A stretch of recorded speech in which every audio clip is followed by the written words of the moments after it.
We are back with Patrick Olsen, editor-in-chief from Carfax, talking about all things cars related. This person is asking, are used car dealerships allowed to sell cars with recalls? Yeah, it's true in this country. Anyone selling a used car, whether they're a dealership or a private party, can sell a used car with an open or unfixed recall.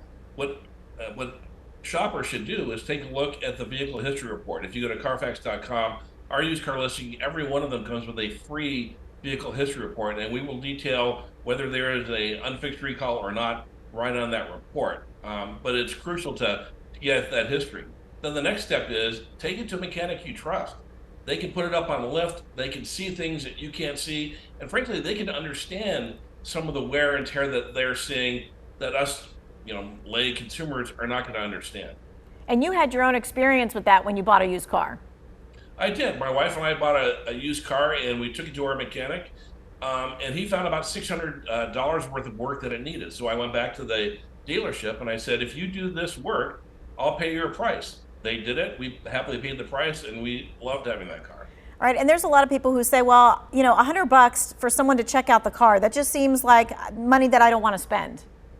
Again, it's like doing your maintenance, right? So if you spend the $100 up front, you can save yourself thousands of dollars in the end by uncovering things that you're not going to be able to uncover just on your own. Yeah, and you should never take the dealer's word for it that everything is just tip-top, everything's fine. Right. Trust but verify. That's my mantra. Okay, gotcha. All right, this next question is, I was told I needed new brakes. Mine are worn to a level 2. What do I ask for to be done to my car?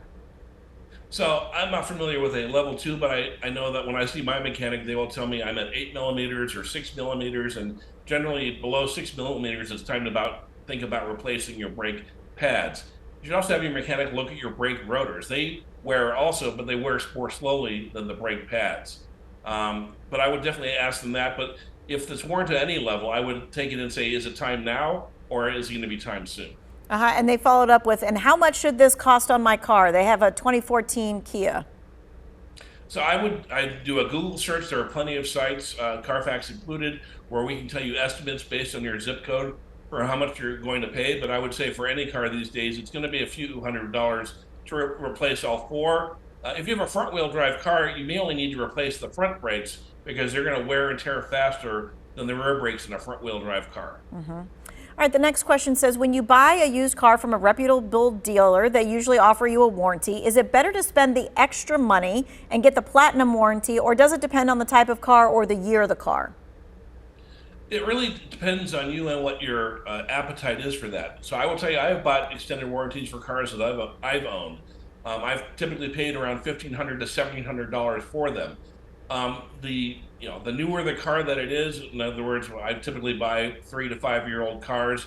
It can be a big savings if you wind up with, I had one experience where one of my children, I won't name which one, left their sunroof open in a thunderstorm, and the water got into the transmission, and we had to replace the $3,500 transmission. And I was grateful I had that extended warranty. For some people, it's a lot of peace of mind to have it. Other people don't want to pay that money up front and they would rather pay as they go along. Both approaches are legitimate. Yeah, and you really do need to read that fine print, because just because they say it's from one bumper to bumper, there's always some kind of exclusion. That's exactly right, because it might exclude your electronics, it might exclude things like the transmission. So you got to read the fine print before you sign anywhere for these deals. All right, the next question is about temperature change. It says, when the temperature changes, my tire pressure light turns on. Then in 2 days, when the temperature goes up, the light goes off. Should I be adding air when the temperature is down, or just leaving it alone?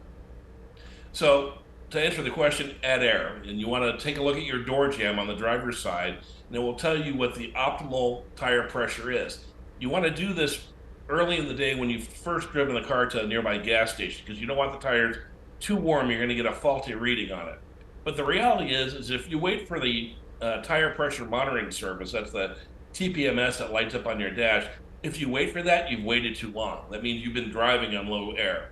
So I would say once a month, particularly through winter, because the rubber in the tire contracts at a slower speed than the metal in the center of the tire, and that lets air get out. So every month, check your tires, check them early in the day, and just make sure that you are keeping them in that recommended thing. And remember, it's the number on the door jamb not the maximum pressure on that's printed on the tire itself. You Okay. never want to be going at that level of inflation. Gotcha. And so some people might ask, what's the big deal if my air pressure is not right? Well, also the big deal is that your car is going to become unsafe. It's going to take longer to stop. It's going to have less traction on the road. And conversely, if you overinflate it, you can wind up in places where you lose a sense of stability in your driving. So it's best, like I said, once a month. It's not that hard. Just check it out.